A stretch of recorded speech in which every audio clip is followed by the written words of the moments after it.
প্রধানমন্ত্রীর হাত ধরে সদ্যই কলকাতা মেট্রোর নতুন পথ খুলে গিয়েছে। বেজায় খুশি দুই জমজ শহরের বাসিন্দারা, কিন্তু এখনো দুয়োরানির মতোই পড়ে রয়েছে ব্যারাকপুরের প্রস্তাবিত মেট্রো।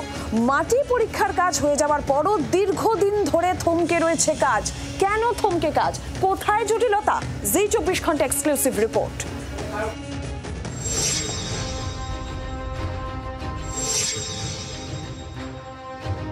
শহর জুড়েছে মেট্রোর নতুন পথ। পলকে পৌঁছে যাওয়া যাচ্ছে শহরের এক প্রান্ত থেকে অন্য প্রান্তে। 22 আগস্ট উদ্বোধন হয়েছে মেট্রোর সম্প্রসারিত নতুন 3 রুটের। ঢিমি তালে হলেও মেট্রোর কাজ চলছে তারাতলা খিদিরপুর রুটে, কিন্তু ব্যারাকপুর মেট্রোর কাজ এখনো 20 বাঁও জলে। হতাশ ব্যারাকপুরবাসী। খুবই দুঃখের বিষয়। আর কি ব্যারাকপুরবাসী পেল না মেট্রোটা? অন্যান্য জায়গায় তো হয়ে গেল, সব জায়গায় হয়ে গেল, এখানে খালি রাজনীতি। ব্যারাকপুরবাসীর দুর্ভাগ্য। বুঝতে হবে ব্যারাকপুরবাসীকে অবহেলা করা হচ্ছে সে কেন্দ্রীয় সরকার থেকে। বারে বারে যে কেন্দ্রীয় সরকার আসছে, আজকে বিজেপি এসছে, আগের দিনে কংগ্রেস ছিল, আমরা জানাতে চাই যে আমরা ব্যারাকপুরবাসী একটা মেট্রো পরিষেবা পেতে চাই। বরানগর থেকে ব্যারাকপুর মেট্রোর লাইনের প্রস্তাবিত দৈর্ঘ্য প্রায় 12.5 কিলোমিটার। ডানলপ থেকে ব্যারাকপুর চিড়িয়া মোড় হয়ে বিটি রোডের নিচে রয়েছে কলকাতা পুরসভার পানীয় জলের একাধিক পাইপলাইন। এর মাধ্যমে পলতা জলপ্রকল্প থেকে পানীয় জল এসে পৌঁছয় টালা ট্যাঙ্কে। মেট্রো লাইনের পিলার বসাতে গেলে একাধিক পাইপলাইন সরাতে হবে। এখানেই পাকিয়ে রয়েছে জট। পলতা থেকে টালা পর্যন্ত বিটি রোডের নিচে 6টি বড় পাইপলাইন রয়েছে। 42 ইঞ্চি থেকে প্রায় 72 ইঞ্চি চওড়া পাইপলাইন।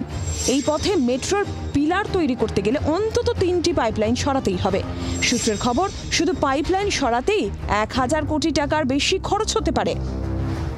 পাইপলাইন কিভাবে সরানো সম্ভব? এই বিপুল আর্থিক বোঝা কে বহন করবে? এই সব নিয়েই একাধিকবার মেট্রো কর্তৃপক্ষের সঙ্গে পুর কর্তৃপক্ষের বৈঠক হলেও সমাধান এখনো অধরা। যদি এই পাইপলাইনের কাজ নতুন করে শুরু হয়, তাহলে সেক্ষেত্রে 3টি পাইপলাইন কমে যাওয়ায় উত্তর কলকাতা থেকে মধ্য কলকাতা একটা বিপুল জায়গা জুড়ে জনসংকট দেখা দিতে পারে বলে মনে করছে কলকাতা পুরসভা। রেলমন্ত্রী থাকাকালীন মমতা বন্দ্যোপাধ্যায় ব্যারাকপুর পর্যন্ত মেট্রো রেলের ঘোষণা করেছিলেন। সেই মতো কাজ শুরুও হয়েছিল মাটি পরীক্ষার কাজও।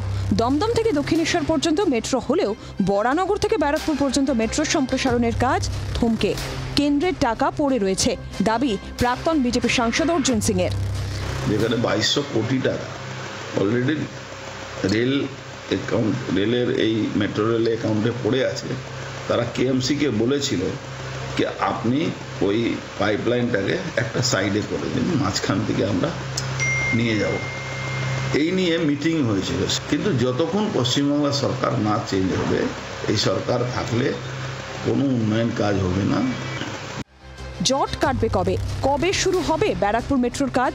সেদিকেই তাকিয়ে ব্যারাকপুরবাসী। বরুণ ও রক্তিমার রিপোর্ট, জি24 ঘন্টা। বাংলার আওয়াজ, বাঙালির আবেগ, জি24 ঘন্টা।